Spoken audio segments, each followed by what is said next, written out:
Bienvenidos todos a la casa de nuestro Señor Jesucristo. Me siento muy contento de verle a usted aquí en este lugar porque hemos venido al mejor lugar, al lugar donde venimos a exaltar y adorar a nuestro Señor Jesucristo. Gloria al Señor Jesús. Cada día que venimos a este lugar podemos sentir cómo Dios respalda su palabra, cómo Dios respalda sus promesas en nuestras vidas. Saludando a algunos hermanos, y una hermana me dijo, es que Dios sigue siendo bueno. Gloria al Señor Jesucristo. Y es una bendición, gloria al Señor, cuando vemos la bondad de Dios en nuestras vidas. Porque podemos tener enemigos, podemos tener adversidades, pero tenemos a un Dios que es más grande que nuestros enemigos. Tenemos a un Dios que es más grande que nuestro problema. Tenemos a un Dios que es más grande que la adversidad. Y por eso le servimos a este Dios. De repente algunas personas creen, oye, pero ¿por qué tienen dificultades? Sí, el Señor dice, en el mundo tendréis aflicción, pero mayor es Dios. Gloria al Señor Jesucristo. Quiero que me acompañen a leer una porción de la palabra del Señor Jesucristo, que se encuentra en el libro de Primera de Samuel, capítulo número 4. Vamos a leer los primeros 11 versículos de este capítulo. Gloria al Señor Jesús. Vamos a leer la poderosa palabra del Señor. Quiero que todos estemos atentos a esta historia que le aconteció al pueblo de Israel en un momento. Y dice en el nombre de Jesús la palabra del Señor de la siguiente manera. Y Samuel habló a todo el pueblo, a todo Israel. Por aquel tiempo salió Israel a entrar en batalla a los filisteos y acampó junto a Ebenezer, y los filisteos acamparon en Afec. Y los filisteos presentaron la batalla a Israel, y trabándose el combate, Israel fue vencido delante de los filisteos, los cuales hirieron en la batalla en el campo como a 4,000 hombres. Dice, y cuando volvió el pueblo al campamento, los ancianos de Israel dijeron, ¿por qué nos ha herido hoy Jehová delante de los filisteos? Traigamos a nosotros de Silo el arca del pacto de Jehová, para que viniendo entre nosotros nos salve de la mano de nuestros enemigos. Y envió el pueblo a Silo y trajeron de allá el arca del pacto de Jehová de los ejércitos, que moraba entre los querubines. Y los dos hijos de Elí, Ofni y Finés, estaban allí con el arca del pacto de Dios. Y aconteció que cuando el arca del pacto de Jehová llegó al campamento, todo Israel gritó con gran júbilo, que la tierra tembló. Y él dice, y cuando los filisteos oyeron la voz de júbilo, dijeron, ¿qué voz de gran júbilo es esta en el campamento de los hebreos? Y supieron que el arca de Jehová había sido traída al campamento, y los filisteos tuvieron miedo porque decían, ha venido Dios al campamento. Y dijeron, ay de nosotros, pues antes de ahora no fue así. Ay de nosotros, ¿quién nos librará de la mano de estos dioses poderosos? Estos son los dioses que hirieron a Egipto con toda plaga en el desierto. Esforzaos, oh filisteos, y sé hombres, para que no sirváis a los hebreos como ellos han servido a vosotros. Sed hombres y pelead. Y pelearon pues los filisteos, e Israel fue vencido. Y huyeron cada uno cual a sus tiendas. Y fue aquella muy grande mortandad, pues cayeron de Israel 30,000 hombres de a pie. Y el arca de Dios fue tomada, y muertos los dos hijos de Elí, Ofni y Finés. Ayúdeme a orar en esta hora en el nombre de Jesús. Amado Señor, Dios mío, tú eres grande, tú eres poderoso, Señor Jesucristo. Bendito y adorado es tu nombre, Señor Jesucristo.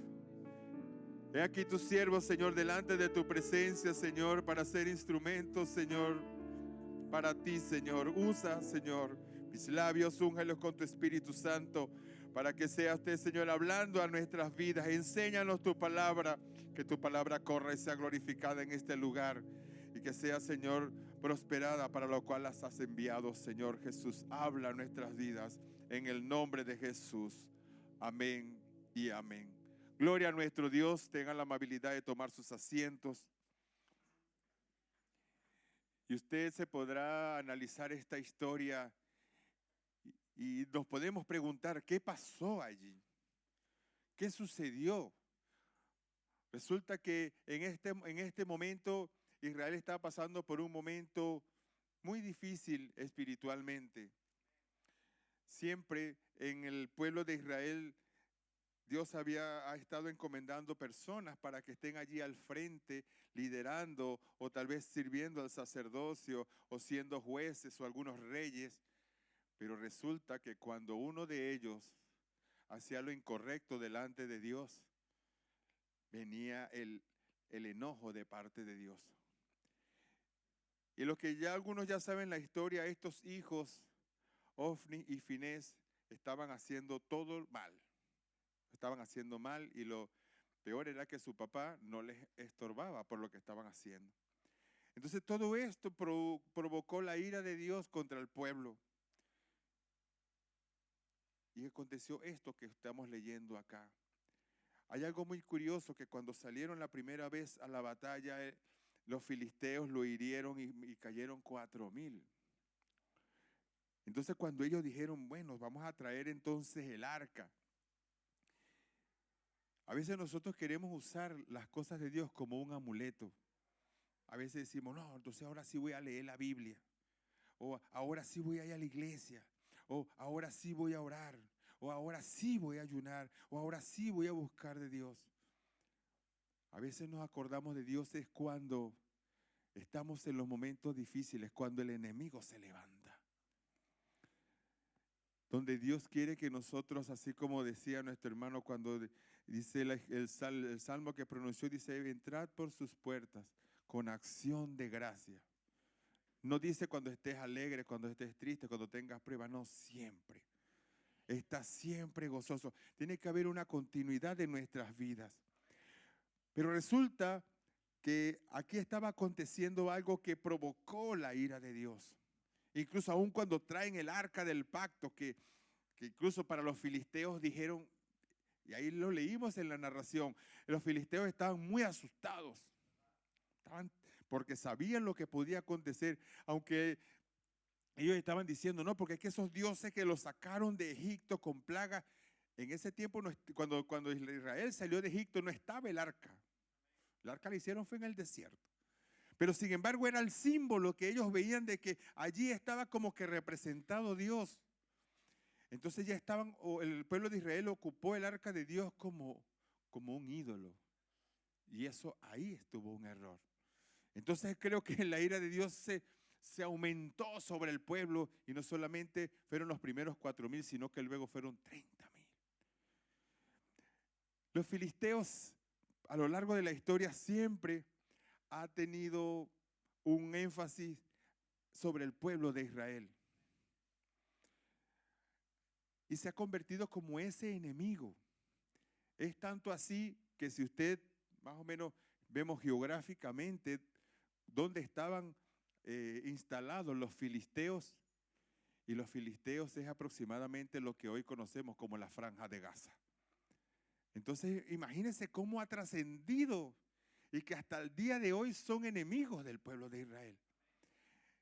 Y ha tenido un impacto muy fuerte sobre el pueblo de Dios hasta el día de hoy. Pero de algo, a pesar de que todas estas cosas estaban sucedieron en aquel entonces, y la ira de Dios se vino sobre el pueblo de Israel. Incluso vemos que no hace mucho tiempo el pueblo de los israelitas estaban celebrando una fiesta allí y vino el enemigo sobre ellos. Los mismos de la Franja de Gaza fueron los que vinieron sobre ellos. Pero a pesar de la desobediencia, vemos de que Dios en su infinita misericordia, Él sigue mostrándose como el más grande, como el más poderoso. Porque Dios no se va a hacer pequeño porque nosotros seamos infieles. Él seguirá siendo todopoderoso. Él seguirá haciendo grandes milagros. Él seguirá haciendo sanidades. Él seguirá haciendo prodigios. Porque Él es Dios. Entonces vemos acá que el enemigo había tomado mucha fuerza. En esta historia Es decir, lo que los filisteos temían, que el arca del pacto, es decir, como que le pusieron el mejor hombre o el mejor elemento para atacar el pueblo, y ellos, los filisteos se enojaron, se asustaron. Y me imagino los filisteos dijeron, bueno, así que con el arca del pacto pudimos ganarle. Me imagino cómo se crecerían esos filisteos. Porque dice aquí la palabra del Señor que incluso el arca fue robada y fue llevada hacia la tierra de los filisteos. Y desde hace mucho tiempo los filisteos han estado allí molestando, atacando al pueblo de Israel. Si leemos un poco acerca de la historia de Sansón, un hombre fuerte no porque él haya sido genéticamente privilegiado, no, porque Dios le dio esa autoridad. Dios le dio esa potestad para que con fuerza pudiera hacer juicio sobre el pueblo. Por eso vemos narrando un poco acerca de lo que hablamos de Sansón. Vemos que en el libro de capítulo 16, verso 23, observamos cómo luego de que Sansón, ya muchos sabemos de que con toda su fuerza hizo grandes estragos, pero por haberse descuidado y por haber revelado el secreto de su fuerza a quien no debía, pues cayó preso.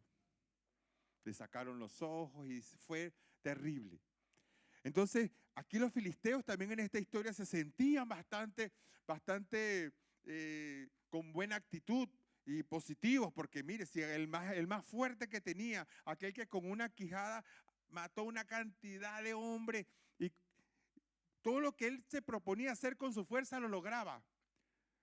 Pero ahora los filisteos encontraron la debilidad de él y logró capturarlo. En el verso 23 del capítulo 16 dice de la siguiente manera: entonces los principales de los filisteos se juntaron para ofrecer sacrificio a Dagón.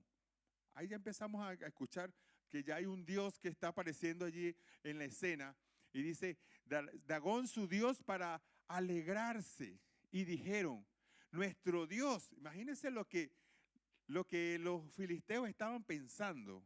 Dice, nuestro Dios entregó en nuestras manos a Sansón, nuestro enemigo. Estaban súper equivocados. Le estaban dando el mérito a quien en realidad no era. Porque todos sabemos de que Sansón fue expuesto y fue capturado es por él haber desobedecido. No fue por la intervención de ningún otro dios, nada. Dagón no tuvo nada que hacer allí. Pero los filisteos le dieron esa prerrogativa, le dieron esa importancia a ese Dios, diciendo, nuestro Dios entregó en nuestras manos a Sansón, nuestro enemigo. Dice, y viéndole el pueblo alabaron a su Dios diciendo, nuestro Dios entregó en nuestras manos a nuestro enemigo, al destructor de la tierra, el cual había dado muerte a muchos de nosotros. Ya todos sabemos la historia. Y aconteció que cuando sintieron alegría en su corazón, dijeron, llamad a Sansón para que nos divierta. Imagínense, lo agarraron de payaso ahora. Y llamaron a Sansón de la cárcel y sirvió de juguete delante de ellos. Claro, porque aquel a que ellos estaban de tanto que temían, un hombre fuerte que podía hacer lo que fuese con sus fuerzas, ahora no tenía ojos. Ahora estaba sin fuerza. Pero ellos estaban dándole la gloria a un Dios que no tuvo nada que ver. Un Dios que no tenía nada que ver, sino que era un resultado de lo que Dios estaba, haciendo juicio en ese momento, aplicando una disciplina al pueblo. Y dice que llamaron a Sansón de la cárcel y sirvió de juguete delante de ellos y lo pusieron entre las columnas. En el verso 28 cambia la historia. Entonces Sansón clamó a Jehová. Había muchas personas allí que estaban adorando a Dagón. Estaban exalzando a Dagón, dándole el mérito por la victoria que habían tenido. Pero Sansón en su situación en la que estaba. Aún en el momento difícil que estaba pasando, él podía decir, yo no tengo por qué clamar a Dios porque si yo le desobedecí. Muchas veces nosotros cuando tenemos problemas y tenemos dificultades o hemos cometido errores, no nos atrevemos ni siquiera a levantar la mirada a Dios. Y eso se llama un corazón contrito y eso Dios lo está viendo. Pero eso no te dice Dios, cállate, no me ores. Él nunca te dirá eso. Este hombre, Sansón, estaba allí por su desobediencia. Estaba allí expuesto, sin ojos, sin fuerza. Pero él clamó a quien tenía que clamar. Adoró a quien tenía que adorar. Porque aunque todo un pueblo estaba dándole la gloria a un Dios, que para ellos según fue el que les dio la victoria, Sansón estaba clamando al Dios de los dioses, al Rey de los reyes. Pero hizo esta oración cuando dijo, Señor, acuérdate ahora de mí y fortaléceme. Y en medio de la oración no solamente oró, sino que dijo, te ruego solamente esta vez, oh Dios, para que de una vez tome venganza de los filisteos por mis dos ojos. Y la historia continúa y sabemos de que él puso las manos sobre y él murió con los filisteos. Y los filisteos, dice el versículo 29, sigue diciendo por favor los de multimedia allí que me coloquen el siguiente versículo, cuando se está narrando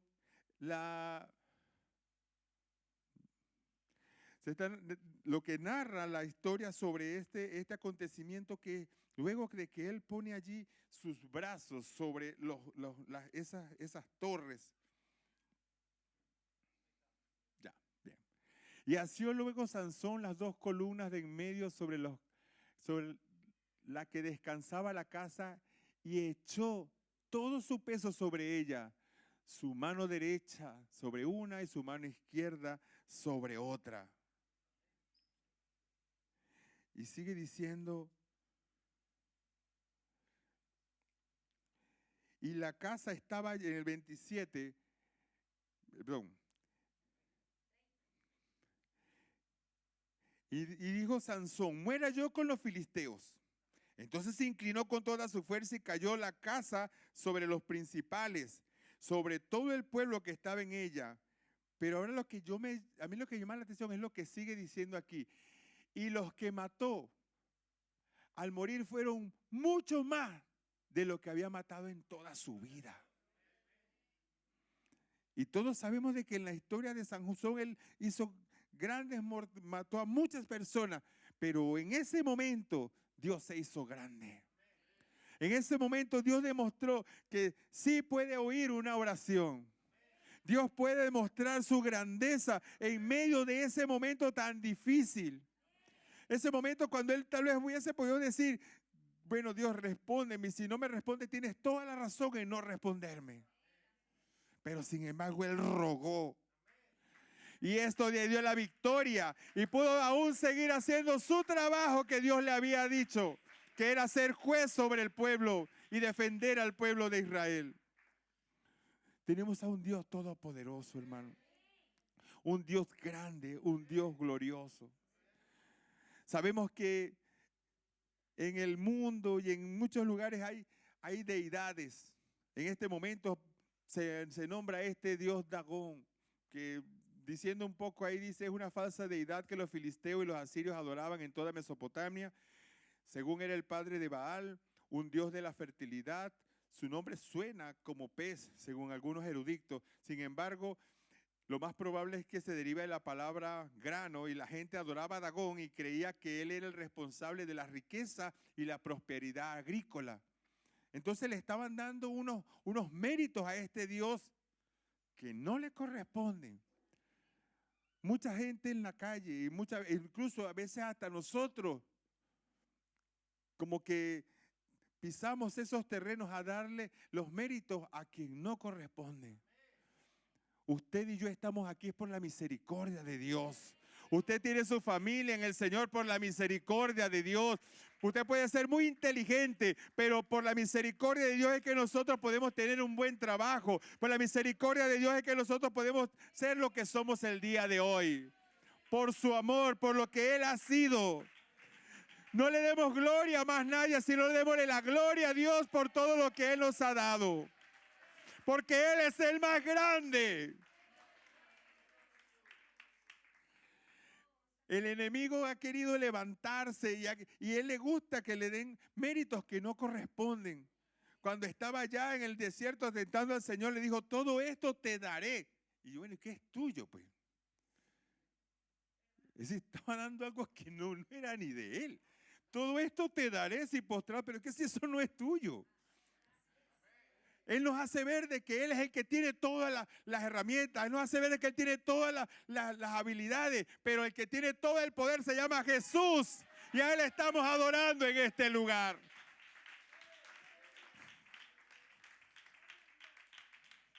Gloria al nombre de Jesús. Continuando con la historia con la que comenzamos al principio, encontramos en 1 de Samuel 5, 1 en adelante, vemos de que el sacerdote del momento había hecho lo malo delante de Dios y los filisteos prevalecieron sobre el pueblo de Israel. Dice, cuando los filisteos capturaron el arca, vamos a leer muy detalladamente esta historia, que dice, capturaron el arca de Dios y la llevaron desde Ebenezer a Asdod. Luego, tomaron los filisteos el arca de Dios y la metieron en la casa de Dagón. Ellos dijeron, bueno, si con Dagón no fue bien, míralo. Ahora con esta otra caja que tenemos aquí, que también tiene cierta, no sé, cierto artilugio allí, nos puede ir mejor. Y ellos dijeron, bueno, vamos a meterla, la metieron junto al lugar donde estaba el ídolo de Dagón. Y cuando al siguiente día, los de Asdod, se levantaron en la mañana y ahora van a entrar al templo de Dagón. Es decir, porque ahora tenemos dos dioses fuertes aquí, pero resulta que algo raro estaba pasando. He aquí que Dagón, es decir, el ídolo Dagón, estaba postrado en tierra delante del arca de Jehová. Usted dirá, eso parece como una caricatura. Bueno, yo me lo imagino, ahí el arca ahí y la estatua.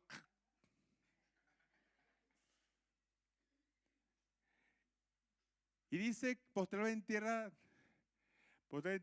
del arca de Jehová, y la cabeza de Dagón y las dos palmas de sus manos estaban cortadas sobre el umbral, habiéndole quedado a Dagón el tronco solamente. Oye, pero ¿qué pasó aquí?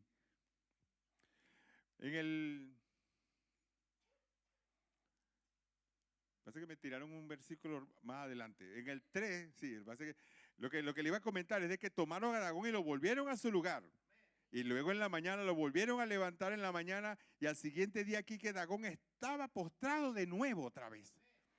Es decir, ellos quisieron como que, y retomando lo que estamos leyendo, está el arca del pacto acá, está Dagón acá, Dagón se postra y a él tuvieron que levantarlo.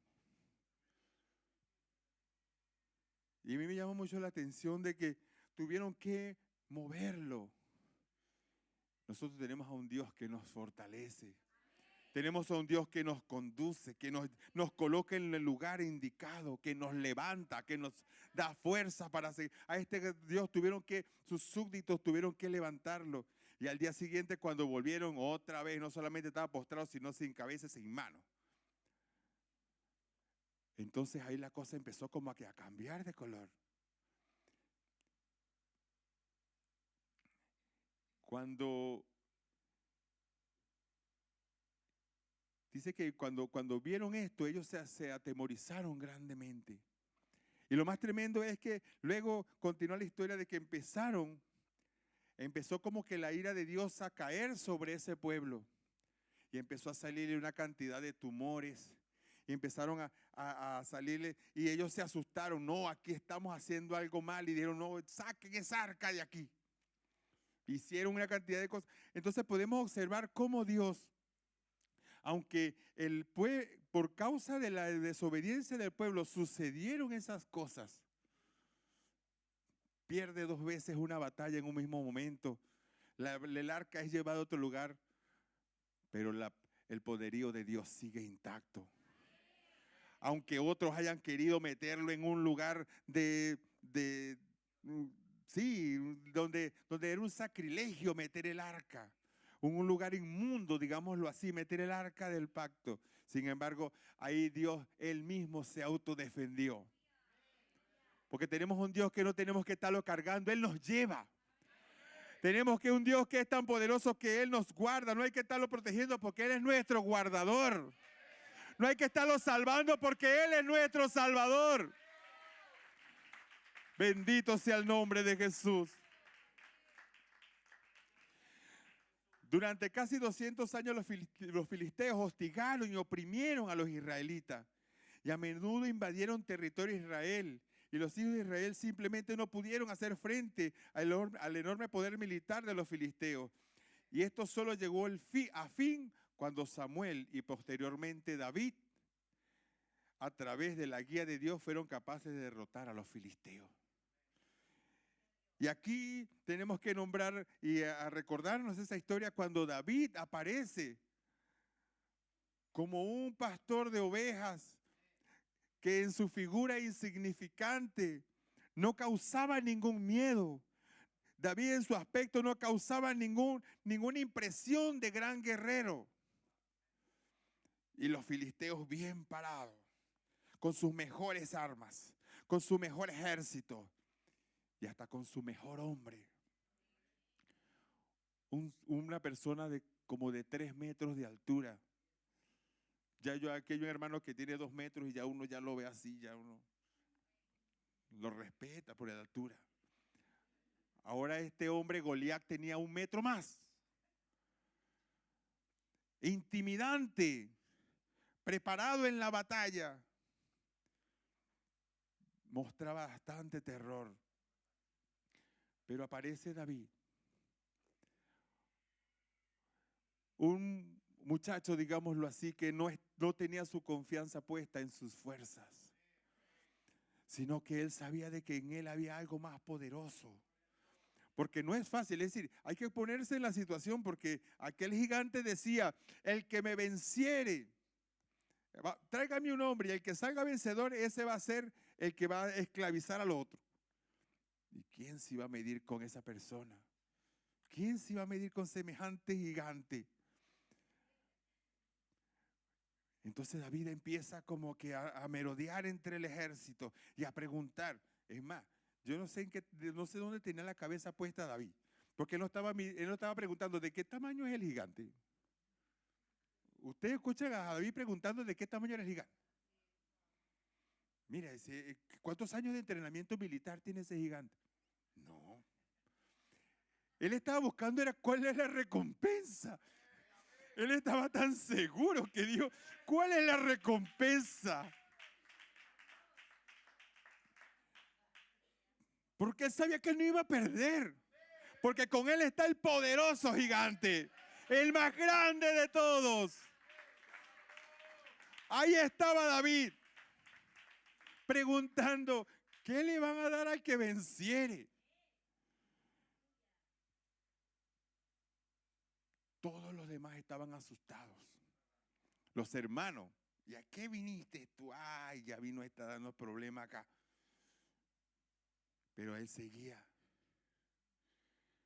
En Primera de Samuel, versículo 17, vamos a leer varios versículos ahí de ese capítulo. Dice en el capítulo 24, y todos los varones de Israel que veían a aquel hombre huían de su presencia y tenían gran temor. Es decir, humanamente hablando, tendrían razón. Pero resulta ser que David estaba trascendiendo en otra atmósfera. Él estaba caminando en otro nivel espiritual que sus hermanos y todo el ejército de Israel no entendían. Ellos estaban midiendo con las fuerzas. A veces nosotros queremos enfrentar nuestros problemas en este mundo con nuestra fuerza y podemos terminar atemorizados como estos hombres. Podemos terminar atemorizados como los hermanos de David. Pero David nos enseñó cuál es la fórmula. En el capítulo 17, versos 45 y 46 dice: y entonces David dijo al filisteo: tú vienes a mí con espada y lanza y jabalina. Es verdad, ahí la estoy viendo. Pero más yo vengo a ti en el nombre de Jehová de los ejércitos, el Dios de los escuadrones de Israel, a quien tú has provocado. Y él le dice: Jehová te entregará hoy en mi mano y yo te venceré. Te cortaré la cabeza y daré los cuerpos a los filisteos, a las aves del cielo y las bestias de la tierra. Y toda la tierra sabrá que hay Dios. Porque a ese Dios tenemos que proclamarlo, tenemos que actuar de manera que toda esta tierra, que todo Santiago, que todo Chile entienda que hay Dios, que ese es el Dios. Podemos ver la humanidad sepultada o sumergida en enfermedades, sumergidas allí en depresiones mentales, en distintas dificultades que quieren atemorizarnos también. Pero tenemos que hacerle frente y decirle: yo vengo contra ti en el nombre de Jesucristo, y para que todos sepan que hay un Dios. Porque nuestro Dios es más grande que nuestro enemigo. Gloria al Señor Jesús. En el verso 51 vemos el resultado. Dice: y entonces David corrió y se puso sobre el filisteo, tomando la espada de él, sacándole de su vaina, le acabó de matar y le cortó con ella la cabeza. Y cuando los filisteos vieron a su paladín muerto, el enemigo no se puede sostener ante el poder de la presencia del Señor. Él puede venir rugiendo, puede venir atemorizándote, pero cuando ve la obra de Dios realizarse, huye, huye. Ahí sí, luego los de Israel se levantaron y los de Judá y gritaron y siguieron a los filisteos hasta llegar al valle y hasta las puertas del Ecrón, y cayeron heridos de los filisteos sobre el camino hasta de Sarán y hasta Gat y Ecrón. Mira el impacto que puede causar una sola persona que crea en Dios.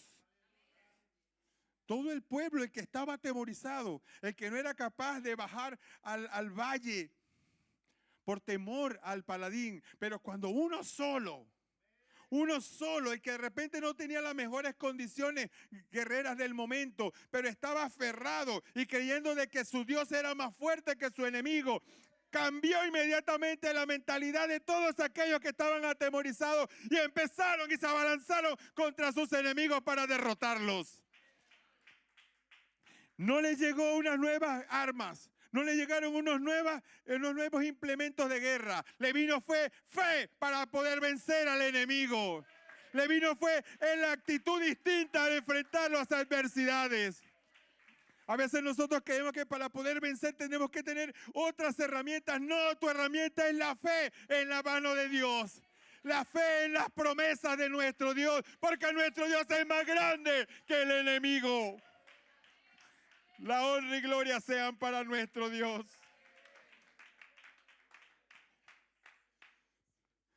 Hay algo interesante. Es que el pueblo de Filisteo siempre había estado allí, incluso como lo dije anteriormente, ha estado allí interponiéndose y atacando al pueblo. Pero ¿sabía usted que la región de los filisteos está entre Israel y Egipto? Cuando el Señor sacó al pueblo de Israel de Egipto, lo llevó por el desierto. Geográficamente podríamos decir que Egipto estaba aquí e Israel estaba aquí, pero los filisteos en medio. El Señor hizo esto. Los llevó por otro camino. Porque el Señor estaba liberando. Por eso es que dice en Éxodo 13:17, dice, y luego que Faraón dejó ir al pueblo, Dios lo llevó por el camino del... Dios no lo llevó por el camino de la tierra de los filisteos. Y hace énfasis que estaba cerca. Porque dijo Dios, para que no se arrepiente el pueblo cuando vea la guerra y se vuelva a Egipto. Hermano, ese enemigo que usted ve allí, que le está molestando, que le está haciendo daño, es un instrumento que Dios está utilizando para que usted no se regrese a Egipto. Ese que usted ve, que usted cree que le está agotando su tranquilidad, está tal vez robándole el gozo, está allí. Eso le está, cada vez que el enemigo nos empieza ahí, eso nos conecta más hacia Dios. Cuando tenemos problemas buscamos más del Señor. Y por eso muchas veces esos enemigos son usados para que nosotros no regresemos a Egipto. Entonces a ese enemigo que usted tanto le teme, incluso Dios lo está usando para que nosotros no regresemos a Egipto. Porque Egipto es símbolo de esclavitud, símbolo de perdición. Y ese enemigo está allí para que nosotros fijemos en quién estamos mirando, para ver hacia dónde estamos. Ahí donde, cuando estamos en esas situaciones, es cuando Dios prueba en verdad qué somos. ¿Cuánto usted y yo le podemos amar? ¿Cuánto usted y yo podemos creerle a Él? Por eso, si ahí viene alguna tempestad sobre su vida, los discípulos estaban en la barca. A mí siempre me llama la atención eso. Ellos estaban en la barca estaba allí casi que hundiéndose y ellos pudieron haber dicho, vamos tú, Pedro, que eres bueno remando, agarra aquí. No, llamaron al maestro. En la adversidad tenemos que llamar al que es grande. Tenemos que llamar al que es todopoderoso. Y pensando en lo que David hizo, nosotros debemos de también tomar ese ejemplo que tomó David.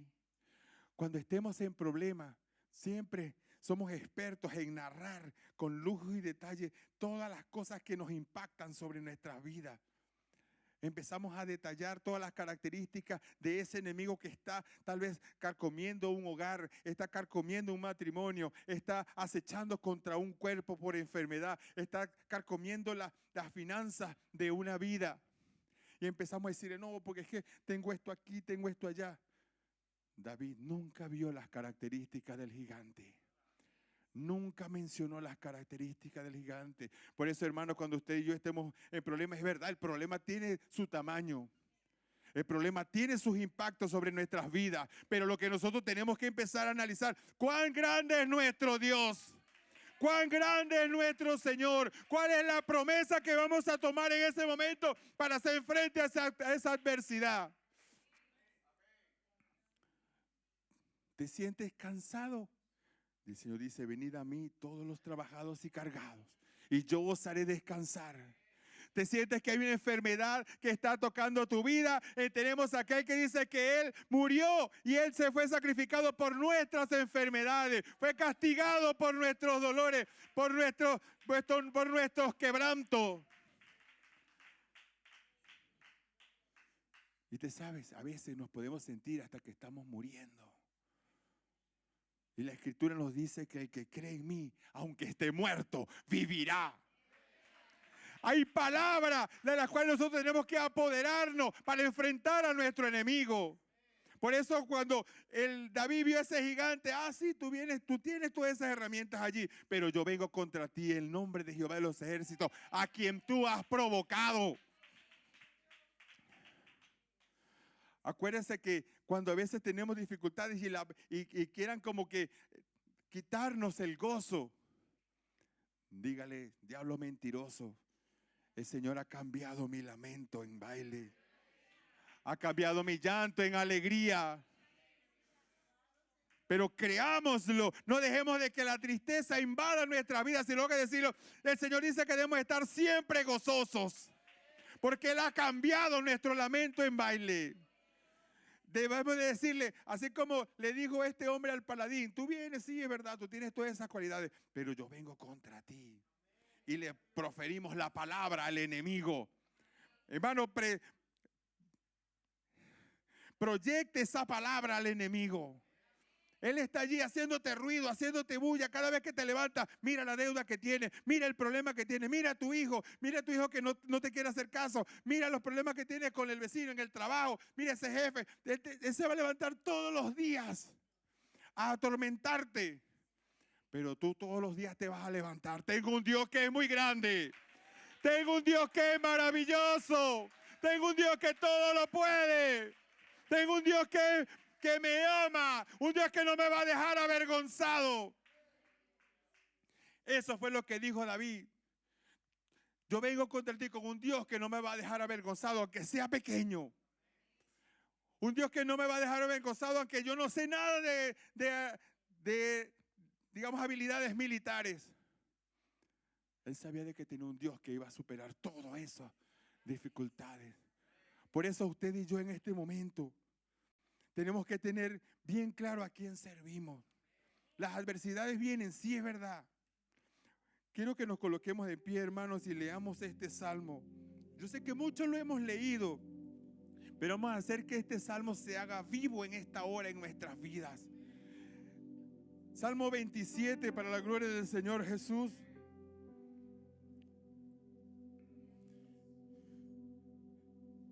Dice: Jehová es mi luz y mi salvación. Es una pregunta: ¿de quién temeré? Jehová es la fortaleza de mi vida. ¿De quién he de atemorizarme?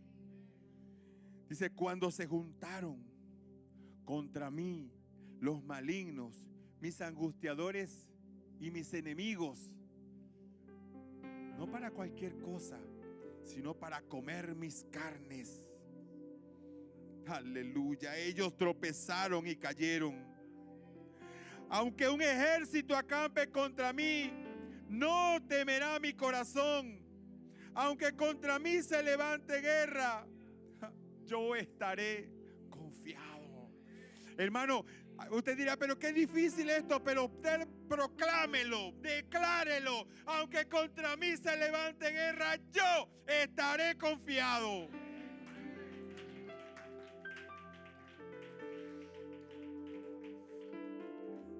Pero tenemos que hacer nuestra parte. Dice el siguiente versículo y dice: y una cosa he demandado a Jehová, esta buscaré, que esté yo en la casa de Jehová todos los días de mi vida, para contemplar la hermosura de Jehová y para inquirir en su templo, porque Él me esconderá en su tabernáculo en el día del mal, me ocultará en lo reservado de su morada. Sobre una roca me pondré en alto. Luego levantará mi cabeza sobre mis enemigos que me rodean. ¿Y ahora qué vamos a hacer nosotros? Yo sacrificaré en su tabernáculo sacrificios de júbilo. Cantaré y entonaré alabanzas a Jehová. Vamos a adorarle, vamos a darle gloria. El Señor lo que quiere es que le adoremos, que le sirvamos, que le demos gloria a Él. Los filisteos le daban gloria a Dagón, nosotros le damos gloria a nuestro Señor Jesús. Démosle ese aplauso a nuestro Dios, porque Él es bueno y para siempre es su misericordia. Gloria al Señor Jesucristo. Yo sacrificaré. Démosle, vamos a adorarle al Señor con nuestras propias palabras, con nuestras propias palmas, porque nuestro Dios quiere nuestra adoración. Vamos, adórale, hermano, vamos, adórale, porque tenemos a un Dios que es muy grande, un Dios que es maravilloso, un Dios que es todopoderoso, que se planta frente al enemigo y es más grande. Gloria te damos, Señor Jesucristo, gloria, gloria, gloria te damos, Señor. A ti sea la gloria y la alabanza, Señor Jesús. Santo eres, Señor Jesucristo.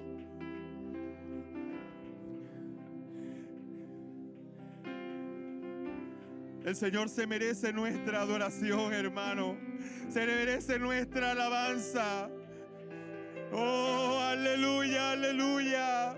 Dile ahí donde estás, dile: Señor, tú eres bueno. Dile: Señor, tú eres mi Dios. Señor, tú eres más grande que mi enemigo. Dígaselo, expréselo, expréselo, y el enemigo tiene que huir. Porque en el momento que Dios se manifiesta, en el momento que Dios empieza a glorificarse en tu vida, el enemigo tiene que huir. Es el momento de darle gloria a nuestro Dios. Es el momento de darle alabanza.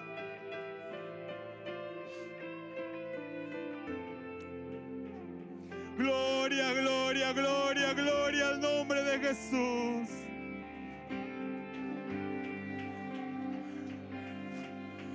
Sigamos adorando mientras nuestros hermanos adoradores elevan una